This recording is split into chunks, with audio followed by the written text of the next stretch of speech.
I wasn't really looking for a new Toolcat, but I saw this 2007 come up at a local auction. It was non-running. It was listed as having electrical issues. It turns out it had quite a bit more issues than what they had stated, but I only paid $9,000 for it. And the really big thing about it is it came from Texas, so there's virtually no rust on it.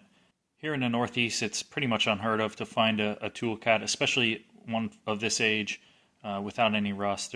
They're all used for snow removal, and the salt over the years just takes its toll. So when I saw this one come up at what I think is a pretty good deal with no rust, I just jumped on it. So both my previous Toolcats had high flow auxiliary hydraulics. Unfortunately, this one doesn't. So I decided I'm going to go ahead and try and add high flow hydraulics to it. I priced out all the parts. I got a parts list. I'll actually put that list in the description. It's not prohibitively expensive, and it doesn't look like a whole lot of work, so I'm going to give it a shot. It looks like the cab does have to come off. I've got to take the cab off anyway for some other work, so that's not going to be a big deal. So here we go. So I've got the cab off. It took about 3 hours. I got the exhaust manifold and the turbocharger replaced, which is the main reason I took the cab off. So this is the main control valve right here in the center of the machine. There is, you can see the pump is here. It's a 3-section pump. That rear section is for the auxiliary. The middle section, which is tucked in there, is your work section for the main lift and tilt functions and so on. And then the third section on the end is the power steering pump, and that likely provides charge pump flow for the hydrostatic pump, which is that big guy there. So anyway, the main work section pump feeds into this inlet valve on the end here, and then you have your dump and your tilt and your lift, and then there's a mid inlet which is fed through the bottom from the auxiliary pump, and then this is the auxiliary section with an outlet. And the outlet is the big line there. All the return flow back to the tank goes through that outlet, which is why it's so big. So this mid section, according to the parts catalog, appears to be all the same, except for on high flow machine it would have a solenoid valve here, and it would have a check valve here. And then the only other difference is the piping and hoses. These two fittings would be changed. These pipes, which go up to the front, and then these hoses are also different on a high flow machine. The hydraulic connector block on the front is the same, high flow or standard, so no need to change that. So I've ordered some parts from Bobcat. This is the check valve that goes in that main control valve. Some tube clamps. I actually had some used ones here. The solenoid valve I did not order from Bobcat. I found what I think is going to be a suitable replacement. We're going to find out. And the coil to go with that. The reason I didn't get these from Bobcat is this is $200 and this is $100, whereas I was able to find this for $75 and I think $25. So $100 versus $300. And then these fittings I didn't get from Bobcat because I had some on hand from another project. And these are the high flow tubes. I'll hold one up next to the standard flow to show you the difference in size. It's a 1-inch pipe versus a 3/4. So I'm going to get started here at the valve and see if my substitute valve actually fits. If my research was correct, it should fit. And obviously the check valve that goes here will fit because that's direct from Bobcat. So I've got the valves installed, but I just realized I didn't explain how high flow actually works and how you get a higher flow from the same pumps. So on a standard flow machine, you have about 9 or 10 gallons per minute for your workflow, and that ends up just going, after the work is done, it just ends up going out the return. Your auxiliary flow comes in here, does its thing, and comes out the return. So what high flow does is it just combines your workflow with the auxiliary flow, so you get like 9 or 10 plus 18 or whatever it is. So 28 instead of 18.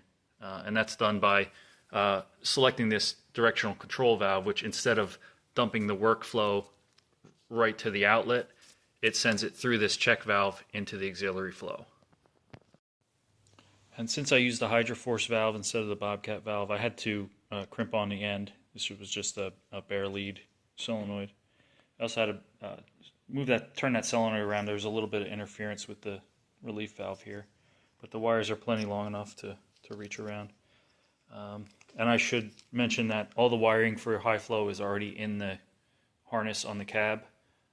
Even the low flow or standard flow machines have the wiring already in place for high flow, so that makes it easy. And the connector was amp super seal. I think these are MetroPack connectors, but the amp super seal is compatible.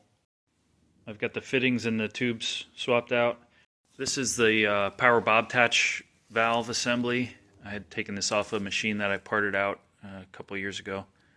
This is actually a spool valve here. The solenoid coils are missing, so I've ordered new coils, and this valve stem is actually bent. I don't know if you can see that.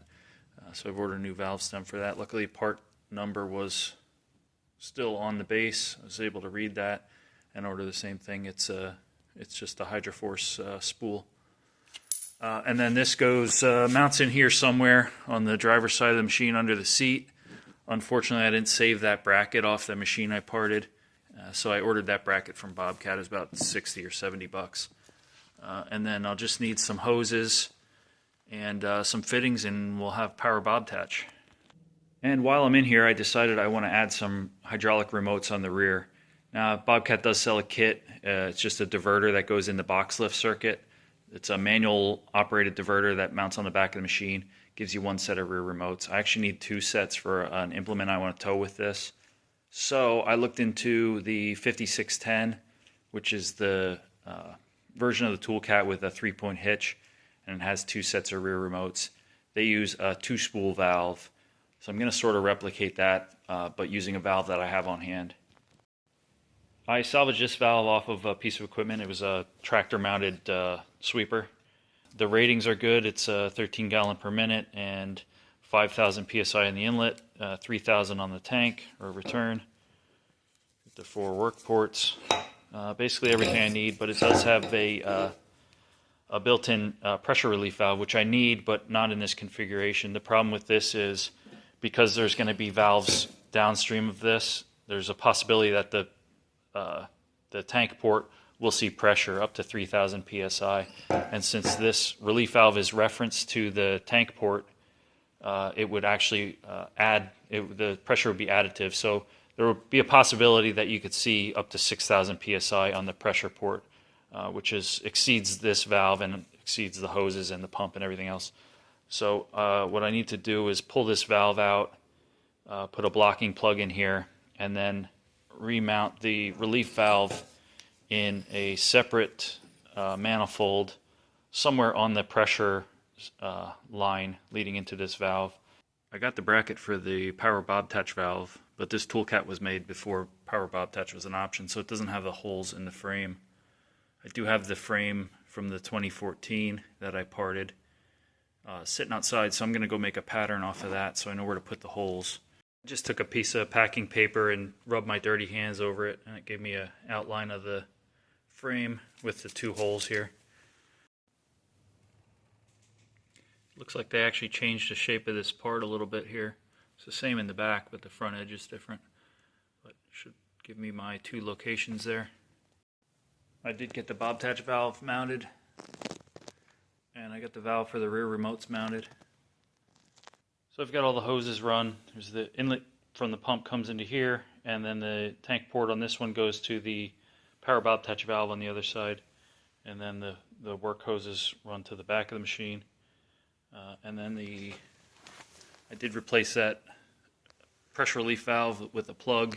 The pressure relief valve is now in a separate block down here with the pressure line running to it. The return line I ran to an unused tank port on the main valve. It's right in here. And on the Power Bob-tach valve, this is the inlet hose coming from the tank port on the auxiliary valve on the other side. And then this hose coming out the top now goes up to the main valve to feed that. And on the back of the Toolcat, I got my 4 work ports here. I use flat face couplers. Bobcat uses the ag style interchange couplers. I use these just because I think they're a little nicer, and I happen to have a bunch of them on hand.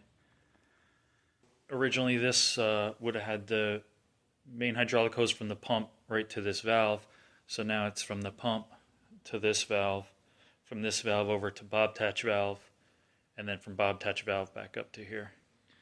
Wiring's all done.